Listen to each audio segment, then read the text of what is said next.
Look, there's been no new laws against free speech brought in by this government. I know they're kind of quite happy for everybody to think that free speech is being eroded. They're kind of quite happy to stand by and let people think that, and let the police let people think that by their actions, but there isn't. So you can still say it, okay? And the other day, much to the surprise of many people, Lucy Powell, that revolting piece of garbage, who is the leader of the House of Commons, when she accused Tim Montgomery of dog whistling when he was talking about child rape gangs, that revolting woman, right? Trigger warning, 1, 2, 3, okay, right? I went onto X and I wrote 5 simple words. Lucy Powell is a cunt, right? It was viewed 600,000 times, had thousands upon thousands of likes. So many people agreed, and I didn't get a knock on the door. You see, free speech still exists, and that platform allows you to use the C word. A lot of people said, Peter, very disappointed in you, don't like that word. Fine, absolutely fine, I get it. It is a very offensive word.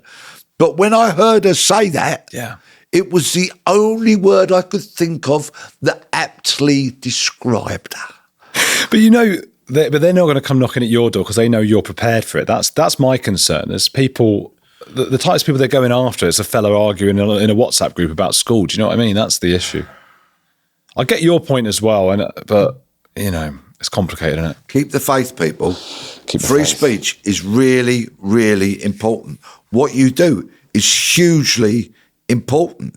Giving a voice to people listening is hugely important. Do not be cowed, do not be bowed. Stay strong, and within the law, say what you like. What is it like out in the streets? I was going to ask you about Pakistan and India.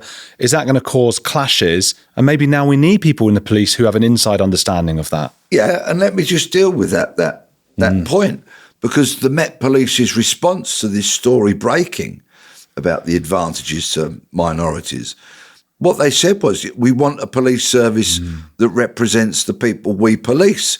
And that's all well and good, but when will they get it into their thick skulls that there are certain minorities to whom joining the police is an anathema?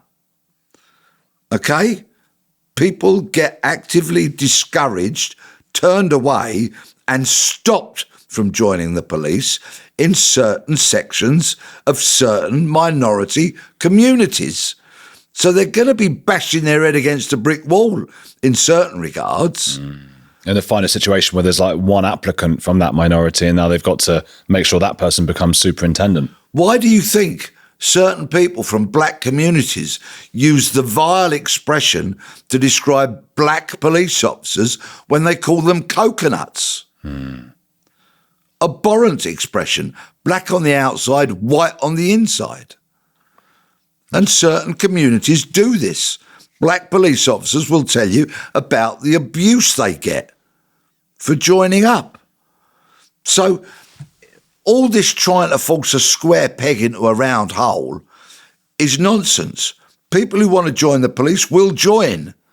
This whole reaching out at the expense of level-handedness, even-handedness and fairness has to be inherently wrong. And why reach out to a group that are not going to join in any event? There's also a concern, and there has been a concern the last year or two, particularly since October 7th, of sort of a double standard or two-tier policing and coming down harder on perhaps pro-Israel supporters than pro-Hamas or pro-Palestine supporters. And as you sort of deliberately try to have more Muslim police officers, it just stands to reason they're going to handle those two cases not in a very impartial way. Therein lies a danger, of course. And that's why it is a good thing to have police officers from various ethnic, minority and faith backgrounds, so long as They are going to police without fear or favour. In other words, impartially. It's impossible. Well, I'd like to think not, because I worked with some incredibly competent, in fact, I'm undercooking it, brilliant black police officers. I'm talking more of an ideological drive, and Muslim police officers. Yeah, well, that in itself, then you have to look at the recruitment process, and we've discussed that, the fairness of it, the robustness of it, the vetting, which of course has been completely undercooked for years, which has allowed so many wrong-uns of all colours to get into the police service. So recruitment, vetting and training, because you can wheedle people out in training who are not good enough for it, who are not up to it. You really can. But of course, training in itself has changed so much because a lot of it has been seconded out to universities. And I've been to some of these universities where police officers are getting trained. And I have huge concerns about the indoctrination that happens on some of these university campuses. Yeah. And I would far rather see police officers trained in-house by experienced and suitably qualified police officers.